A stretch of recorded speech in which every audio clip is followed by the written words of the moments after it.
Hi there, we are Steev and Sally, a husband and wife team who together run Azimuth Images and travel the UK in our campervan Pam. Come join us on our adventures.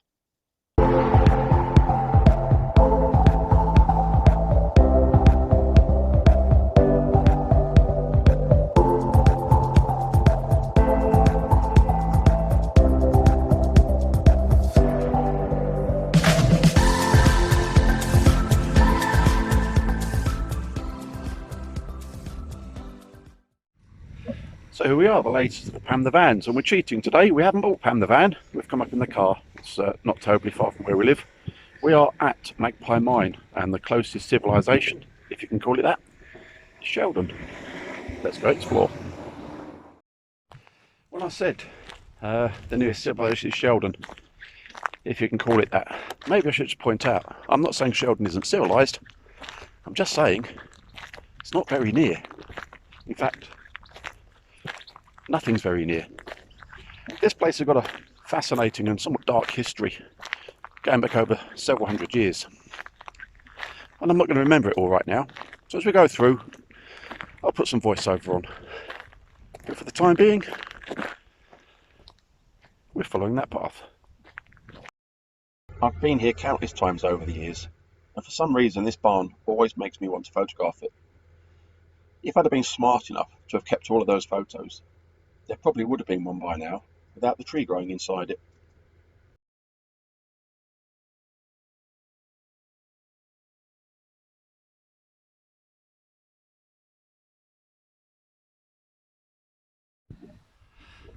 I've flown the drone here several times in the past with permission of the Peak District Mining Museum. I hope I've got that right, if not I'll put it right later on. And they do say there are many abandoned mine shafts here, where quite literally people just dig a hole where they felt like it in the hope they'd find some lead. And the first time I flew here I did a pretty much direct look down shot, and I could actually find several shafts that weren't, I say shafts, they were closed, capped off, whatever else, but you could see where they had been by the change in the contours of the ground. Posh topography, if you wish. So there's a view of the mine proper, as people would say. We'll go and have a look over there in a sec. But over here, and we've just walked, I don't know, 150, 200 yards off, is this. Now I know this as a gin, and I'm pretty certain that's just short over the years for an engine. An engine, of course, is something that does work. And what happened here was a rope or cable wrapped around there, went across the top, down, and into the mine shaft. Now I'm pretty certain this one was powered by animals walking around a circular track below. And it's not a new idea, because the Romans and indeed Greeks were using these literally thousands of years ago.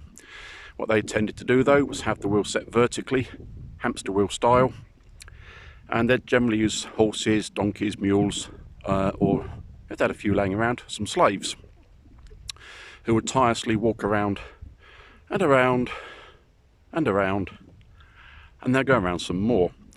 And the idea was, as that big shaft rotated on its vertical axis, it would, trying to do this gently and failing dismally, go over the top there, over a pulley, which now is not missing. I think this is reconstruction. In all fairness, I'm totally certain it's a reconstruction. And hope you don't mind heights.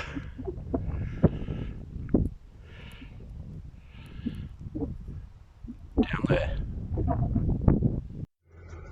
For many years, Magpie Mine was troubled by disputes with the neighbouring mines over who had the right to work each vein. Miners from Magpie and Maypit were both working the Great Red Soil vein, and would light fires underground to smoke each other out. Bound to bring better ideas. Finally, in 1833, 3 of the Maypit miners were suffocated by fumes from fires lit by the Magpie miners, and 24 of those were put on trial for their murder. Several were freed immediately, but eventually all were acquitted because of the difficulty in identifying individual culprits, as well as the provocative actions of the Maypit miners themselves. The building on the left side here was the agent's house and a smithy, but is now home to a field studies centre of the Peak District Mines Historical Society.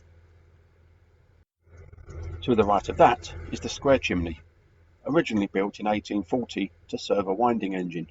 Sadly no trace of this remains, but what we can see here is the replacement horizontal winding engine house. Easy to spot given the large wooden drum on its side. We'll see more of that later. The small corrugated tin shed is where a diesel engine was housed in a later attempt to return the mine to profitability. Still moving to the right, you can see the steel headgear, installed as part of another attempt to reopen the mine just after the Second World War.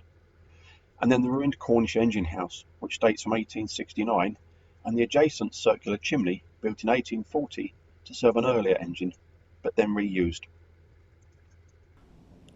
The building you see in front of you used to hold a Cornish beam engine, which was used to pump water from the mine.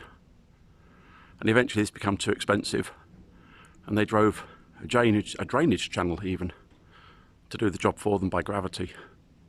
That had its share of dark history as well. Here you see the head, and the shaft goes down, now obviously capped off for safety, well over 200 metres. I think it's about 700 and something odd feet. And originally there was a steam powered winding engine. We'll get to that in a moment. In later years that was replaced by a diesel power that was rescued from a trawler and used to reside in this shed.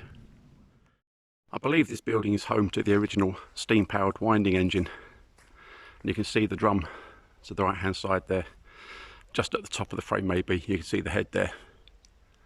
Let's say replaced by a diesel engine. And to get that chimney to draw properly, they had an ingenious, if not strange, solution, which was to make a channel, effectively a horizontal chimney, going all the way along here, and skywards. And this had a lot of restoration work carried out on it not so long ago with a Heritage Lottery grant. All in all, it's a fascinating place with some amazing history. This building you can see here was the original powder store. Of course it's been dressed up with concrete and cement over the years. It's just a small building, distance away from everything else, with quite a sharply angled roof. And the idea was that in the hopefully unlikely event, but unheard of certainly, that the powder exploded, the blast went straight up through the weak corrugated roof, rather than scattering debris for God knows how far each way. This principle is still used today, even in fireworks factories and explosives places. Very limited access to people, very weak roofs, very strong walls. The mine is drained by a sough or a sow, a drainage tunnel which emerges over a mile away on the south side of the River Wye, about 1.5 miles west of Ashton-in-the-Water. It still discharges between 4 and 6 million gallons of water every day.